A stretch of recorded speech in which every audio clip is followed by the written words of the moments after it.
Holy shit, it is February 1st. Welcome back. It's been a hot minute.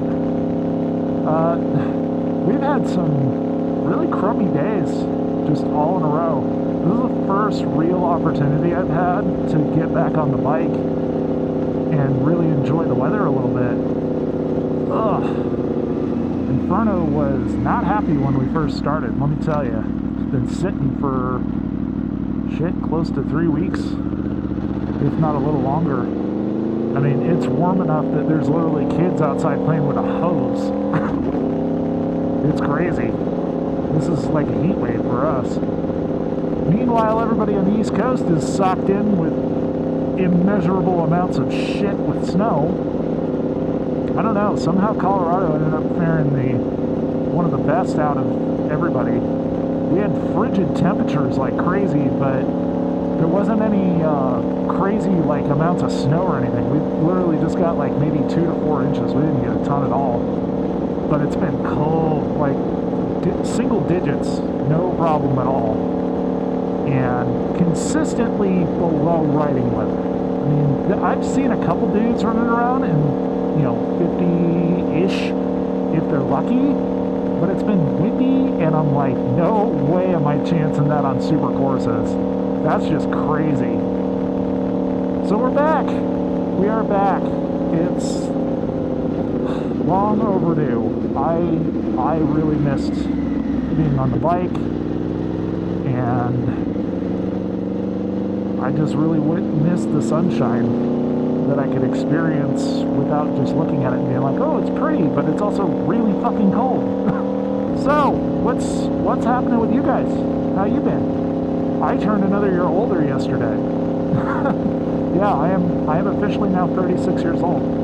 And strangely enough, I don't feel any different. Other than the number, I don't feel any different. And I think that's largely just due to the fact that I've already had my wake-up call with my age early on.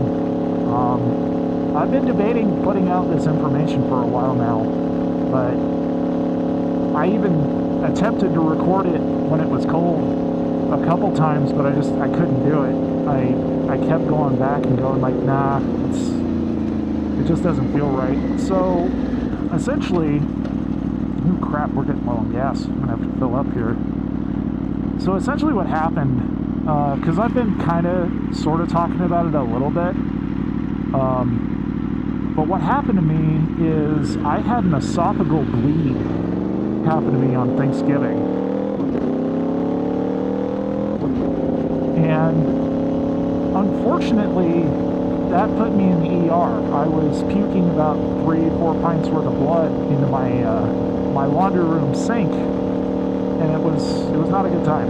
So they admitted me to the ER, and then they transported me to the local hospital to get an endoscopy, where they basically shove a tube down your throat and check out what the hell is going on. And lo and behold, I had LA grade D esophagitis. And you're thinking, what the hell is that? It sounds like, Vagisil or some shit like that. Essentially what it means is the lower third of my esophagus was so badly eroded and cracked, basically. The actual tube itself was cracked and the lining was virtually gone, that it was causing internal bleeding. And yeah, I mean, there really isn't much they can do about that other than, possibly surgery. The good news is there's no ulcer or anything like that, so that's a plus. But it also meant that I had to go on a very, very strict diet to eliminate like anything that was citrusy or caffeine or carbonated or basically anything fun. It more or less just got taken out of my diet completely. No red meat, no tomato-based anything because it's too acidic. Yeah, it was not fun. And I'm still on it. They're maxing me out on omeprazole right now, which is Prilosec basically, at 80 milligrams a day, which is, don't even get me started on that. But it's a proton pump inhibitor that eliminates or minimizes the amount of acid in your stomach. So it means digestion is kind of a pain in the ass. So again, that also goes into why I have to be super careful about like what I eat, because my stomach just can't digest what it used to. At least not while it's on all this crap. And the unfortunate problem is to combine all of this,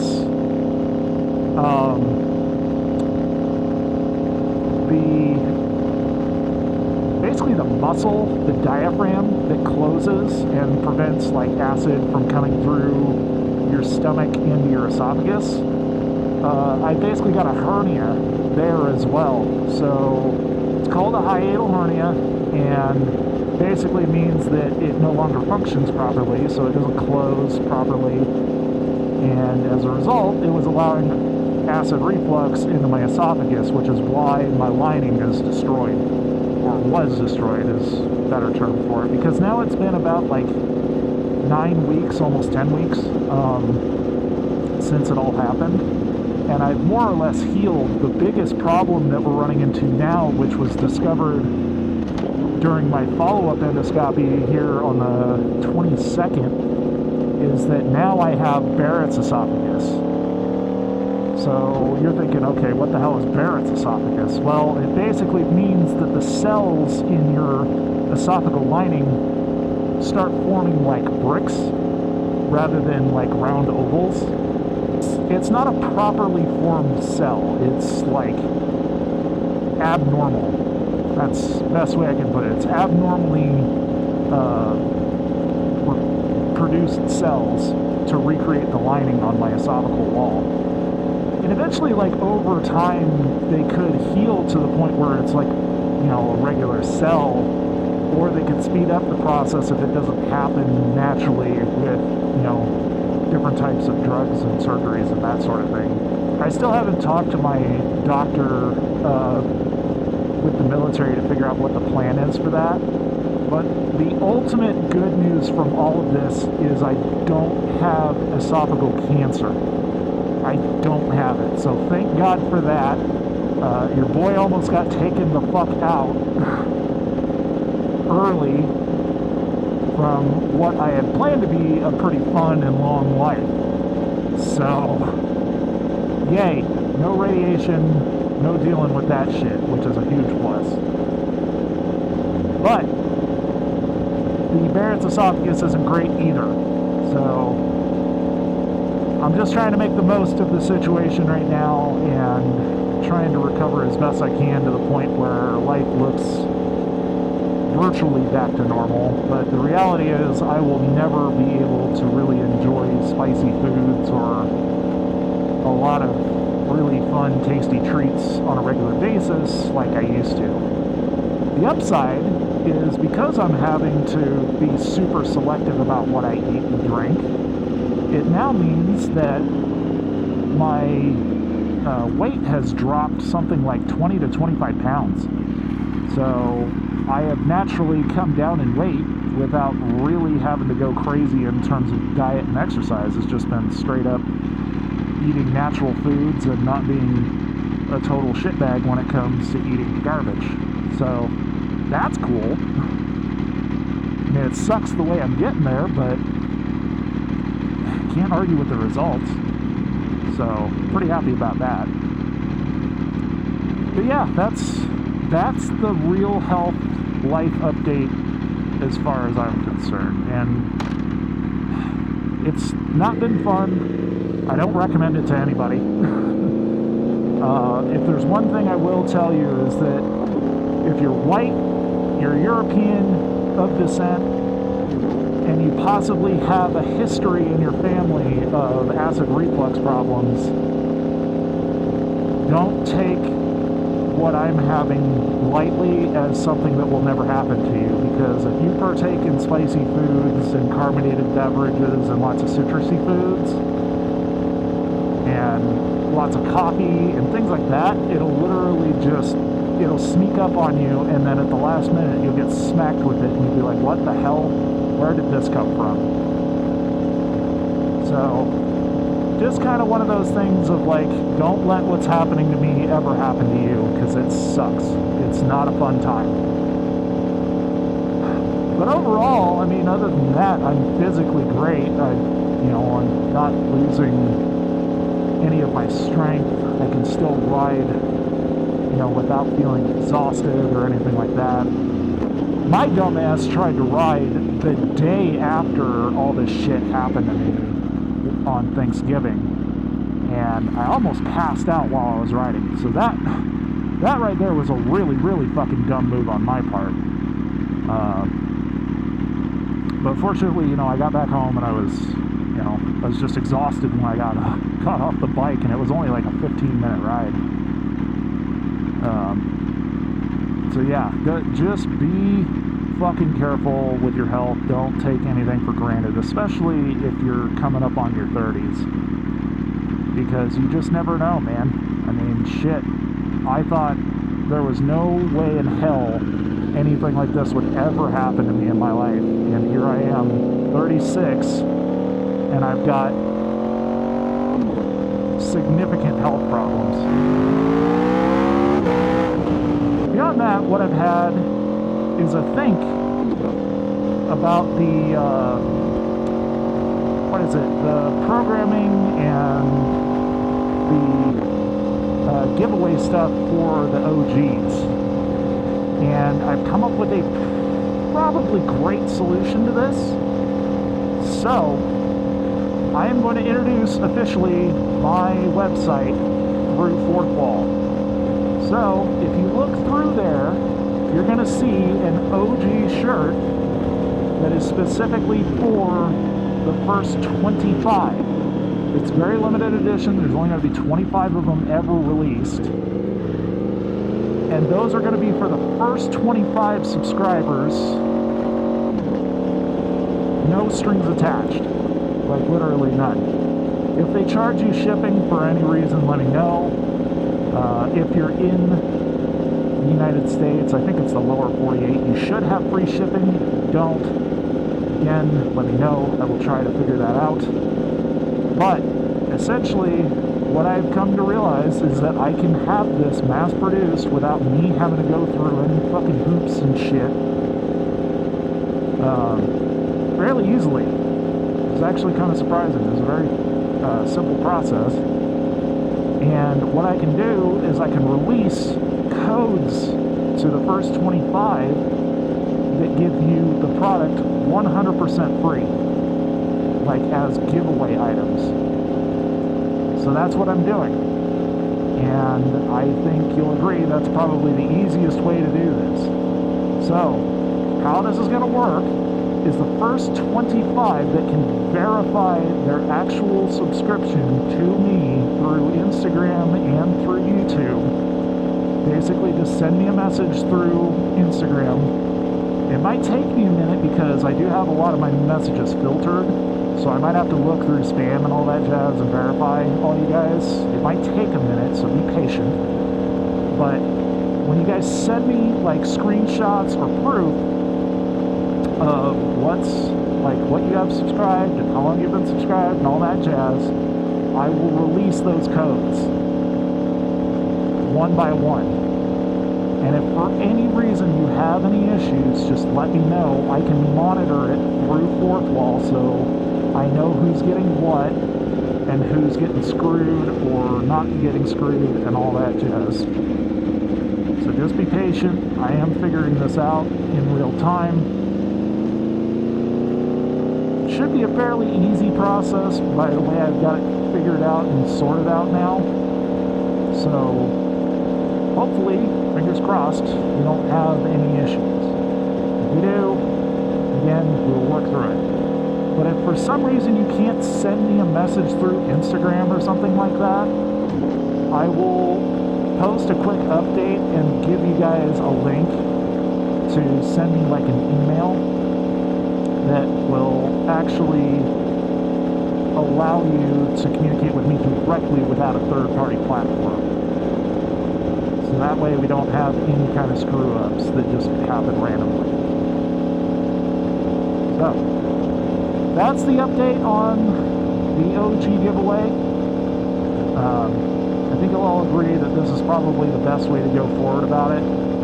I'm looking forward to seeing all you guys kicking this up. And you'll also notice that there are other products that I've added. They're not, I didn't go crazy with them to begin with just a fairly basic design. But I hope you'll agree that I actually put a little bit of thought into them. They're not just lame, bullshit t-shirts that you'll probably throw in the trash or use as like a shop towel or something like that. I actually tried to put some thought into them, and I picked a fairly decent quality shirt, but I did not mark them up like crazy. So anybody that's familiar with Fourth Wall, like, basically us as content creators that use Fourth Wall, we can determine how much of a markup we put on whatever products they sell. And obviously they have a markup towards us in terms of like, okay, this is what your side of the cost is, but in reality they're actually taking a portion of it too. But then you can scale based off of that. So what I did is I think I put it at like a basic $5 upcharge or something like that. I didn't go crazy with it. I really didn't. I tried to keep it just, as subtle as I could without going crazy, because I would like to see some kind of return so it's not just a flat zero. If it doesn't go anywhere, it doesn't go anywhere, whatever. It's not the end of the world. But hopefully you guys like it. If you have, issues with it or suggestions, or, you hate my shit, whatever, comment. It's fine. I'll take the criticism and the feedback and try to make the most of it. Okay? Promise. I'm not one of those guys that doesn't like listening to his people. At least the majority, anyway. That actually brings up a good point. So, in regards to the last video and why it's been a while since I've talked, other than the fact that the weather's been shit. I got a lot of hate from my Tesla clip. Not specifically the whole video, but just the clip in YouTube Shorts. And it was mostly from Tesla fanboys, which, shocker, when you piss off the Tesla fanboys, it's like opening a big can of worms that's been spoiled and is full of maggots. So, I'm not calling anyone specifically a maggot or a piece of shit or anything like that. All I am doing is saying that they are very pig-headed as a collective when they come to their thoughts and beliefs. And the reality is, they missed the entire video. They just focused on a 30-second clip that was supposed to bring up more discussion. That's all. It was never supposed to be, like, this is all you're getting. It was supposed to drive more views on the actual full video and the full clip.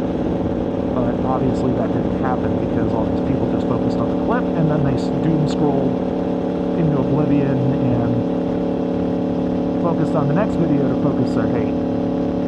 Because that's essentially all they do, is they take 30 seconds out of their day, spew a bunch of hate, and then they move on. And they don't even think about it. They talk all this shit, and then they don't actually think about it.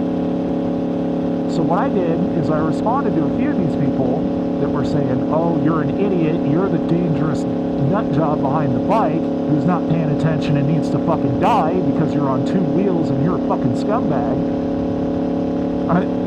I'm over-exaggerating a little bit, but literally that's the kind of shit that was being said towards me. It was along those lines.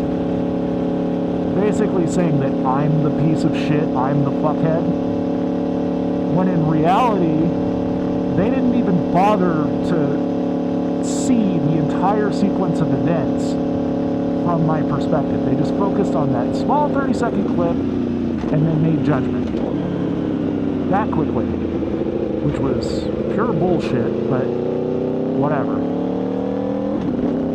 So I tried to explain what had happened and how these people were clearly wrong, because they kept saying, oh, he has FSD. It's so much safer than a regular car, blah, blah, blah. No. First off, if you actually looked into FSD, you would know that that particular Model S was incapable of having FSD applied to it. Like, legitimately cannot even have it programmed without a massive retrofit being done. And there's no way in hell any normal person would ever do that to an older Tesla.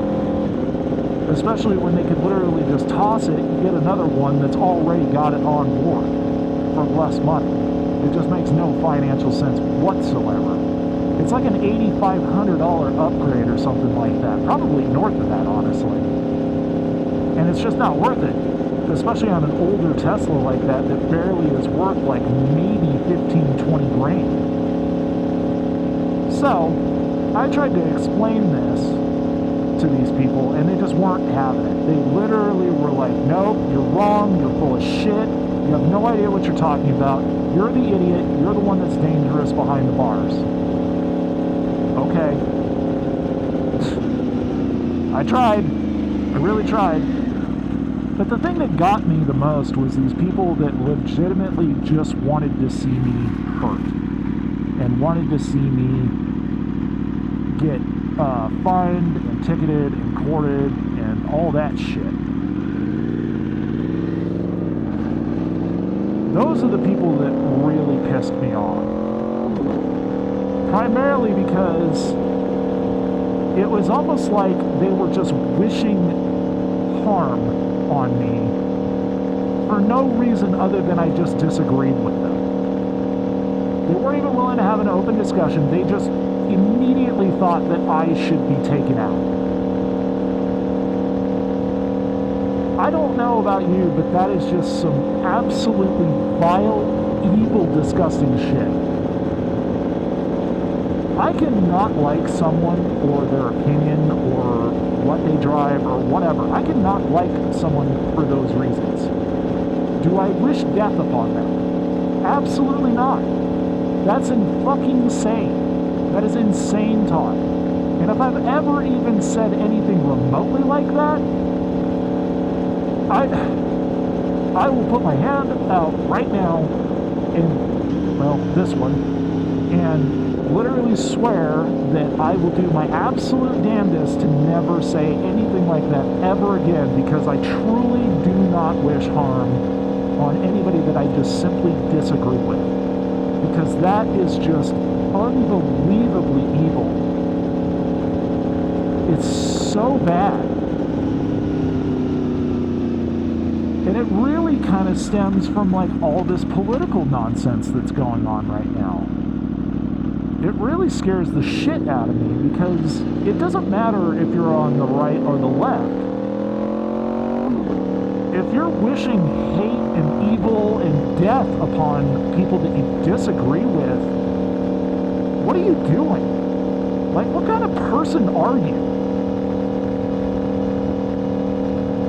That's literally in the same vein of just extremism.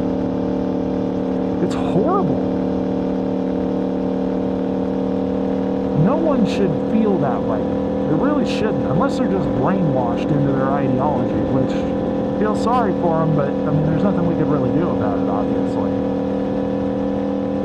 I mean, what are we realistically going to do? Nothing. We can't. The point is, I'm going to try to be less divisive about what content I put out there in stirring up shit, because quite frankly, I don't even want that level of shit coming through my social media. Not even a little bit. It's so gross and just draining on my mood and my sanity, really. I can handle dumb internet nonsense, especially stupid comments, simply by just blocking it or deleting it. I mean, it's not hard. But it really makes you think, it's like, how bad have we gotten as a society where we literally just wish this kind of evil on each other? for no reason other than a difference of opinion. Absolutely wild. Unbelievable. There are so much more pressing and important things in life to get upset or frustrated with that could take your energy so much easier than just being such a negative Nancy. So, anyway, moving on from that. Oh, dear Lord. That's not good. Well, looks like I'm going to need to go get gas now. I just noticed that I was at 1 bar. That's not good.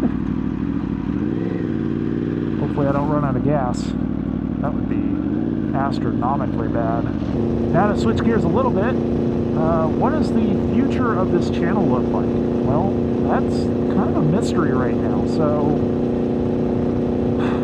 I've kind of made this weird, like, I'm not totally set on it decision, but I've kind of made this decision that at some point here in the not too distant future, this bike is going to be listed for sale, and I'm going to hang up my helmet probably for good from riding. And the reason is it's not because I'm scared to ride anymore. It's more or less just kind of thinking long-term strategy in terms of what I really want to do with my garage. And ultimately what it comes down to is I have a desire to get back into tinkering with sports cars again. Tinkering with a bike is fun. It's different, you know. It's kind of crazy. It's faster than shit. It's faster than I really need, honestly. And I love this bike to death. I haven't even really gotten it into redline yet, much less broken it in totally. But I don't know. I've been kicking this idea around of getting back into something that's real simple to work on, and just getting more into doing track related things again. And the first step in that actually happened here on December 31st. So any of the people that follow me on Instagram know this already, but the Stinger is no longer with us. It has been traded for a 2025 M340i Extra. It's pretty much fully loaded. I mean, there's like only one option that's left off of it, which is the radar guided cruise control. And to be honest, I really didn't want it anyway, so I'm like, yay, one less thing I got to deal with. I got that, and I absolutely adore it. I love that thing to death. It's stupid fast. It's faster than the Stinger was, too. It's so comfortable. It's quiet. Cruises, like, it almost has, like, super cruise. I mean, the thing makes, like, 400 horsepower, and at, like, 80 plus miles an hour, it will average over 30 miles to the gallon, which is insane to me. It's absolutely nuts for a 6-cylinder turbo. I freaking love that car. Looks great, goes like stink, it's super comfortable and quiet, it's got all-wheel drive for the weather, and it basically takes everything that I loved about the Stinger and turns it up to 11. Now, of course, the comments are probably like, well, why didn't you get an M3? And the simple fact is, they are god-awful expensive. So a G80 M3, a comp, goes for north of 80 grand used, which, I'm sorry, but that is absolutely insane. No way, man. Mine, my M340, with now 7,100 miles and some change on it. I picked it up with 6,300, just to give you an idea. It was a one-owner car. That thing was like 63 and some change, and it's decked out. And I know it's capable of some serious power and performance. I mean, it's been proven. So for a daily driver, you know, without breaking into the 70, 80, 90, $100,000 category, that's perfect. Especially after I drove the G80 and I discovered just how rough that thing is. I made that critical decision where I was like, okay, how much am I really getting for my money? And is it worth it? And the G80 just wasn't worth it. It really wasn't. Now, if it comes down in price over the next couple of years, maybe it'll be worth picking up. But as of right now, it's just not there. So, anyway, that's what's been happening with the garage. I do have an idea in mind for what would replace Inferno in terms of a car, but as of right now, I'm going to keep that kind of under hat, keep it quiet. So, until that happens, stay tuned. Because this isn't going anywhere right away, obviously. I'm going to wait until probably late summer before I really start getting serious about it. And even then, I may or may not get super serious about it. It really just depends on how the summer goes. So, we'll see. Not totally sure how that's all going to play yet, but once it does, you'll be the first to know. And I didn't make that decision lightly either. As much as I'd love to keep this and just add another car, I could do it very easily, but it starts becoming kind of a space problem, more or less. And because this only sees so much use throughout the year, and will only see so much use out of the year, it doesn't really make sense for me to keep it around when I'll have something else that I'm devoting a lot of my time and energy to. So, you know, pros and cons. It sucks to make those lists, but ultimately this is not a long-term hold. I don't think it really ever was, to be honest. Alright, made it to the gas station without conking out. Excellent.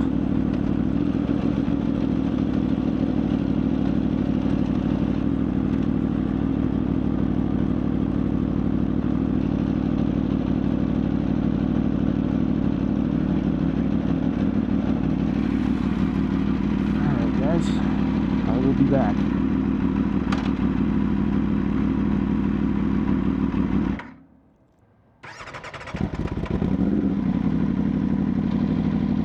Alright guys, full tank of gas, we're back in business. So, I think we pretty much covered everything that I really wanted to talk about.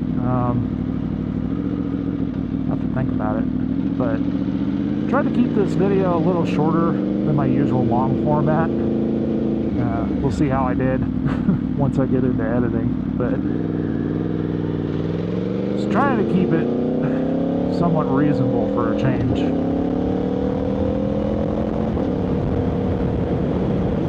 And I've got other things planned going on today, so this was more or less just kind of a quick ride, blow the cobwebs out of the exhaust and get this thing back out on the road. It's been way overdue. So, I know the bike appreciated it. We're up over 266 miles now, so at least we're still putting fair amount on it, but it's still a long way to go from that 600 mile break-in. Another 330 miles or so to go, which honestly should go pretty quick once the weather starts being a little more in our favor for a change. But hey, we can't complain too awful loud out here because we got really lucky in November and December with the amount of 60 plus degree days that we had. It also meant that we're so below our snowpack for the year that we're really struggling and not really sure how we're going to make that up. Hopefully in the spring we get a ton of rain, but that also means less riding time too, so who knows. First time I've seen a cop in this neighborhood in a while. It's kind of nice. Honestly, they kind of need to come through here a little more because we have issues with, it's not really so much the high school kids. I mean, there's a good number of them that drive like shitheads, but it's mostly the adults just going to work that drive like real assholes through here. They just, they do not give a shit about speed limits at all. Which is weird because, like, they'll speed like crazy in the neighborhood, but then when they get out on the main roads, they'll either do the speed limit or go under it. Explain that one to me. It's like opposite land. I don't understand that at all. It's like they do the same speed literally everywhere, even if the speed limit scales up. It's totally strange to me. So anyway, that's been a little update from me. Again, if you're interested, or you're a long-time subscriber, or you're a new subscriber and you're one of the first 25, reach out, prove it to me, get yourself a piece of swag for free. So beyond that, thanks for hanging out, dudes, and I'll catch you in the next video.